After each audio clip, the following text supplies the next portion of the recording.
səncə? Bugün xanım müğənnilər var ki, açıq şəkildə efirə çıxıb öz şəxsi həyatları barədə, məsələn, həyat yoldaşım qeyri-rəsmi nikahdan uşaq dünyaya gətirmişəm.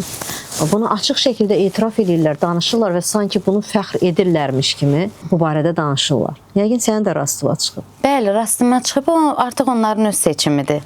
Yəni öz qərarlarıdır, öz seçimidir. Əgər elədirsə belə onu ümumiyyətcə cəmiyyətə daxil eləmək sənin övladının gələcəyinə təsir eləyir.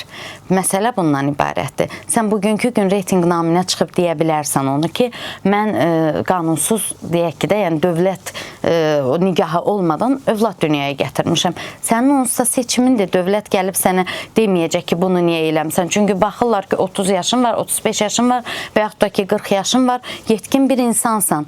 Amma sən bunu deməklə övladının gələcəyinə, onun dostları arasında olan o hörmətinə, qazanacağı hörmətə təsir eləyirsən. Çünki uşaq evin güzgüsüdür deyirlər. Hər evində tərbiyə tərəfi bir başqa olur da. Yəni ki, hər ev eyni qaydada tərbiyə eləmir. Niyə kimsə gəlib sabahsı gün sənin övladına desin ki, yəni sənin atan heç bəlli deyil və yaxud da bəllidirsə bu şəkildədir. Nə ehtiyac var ki buna?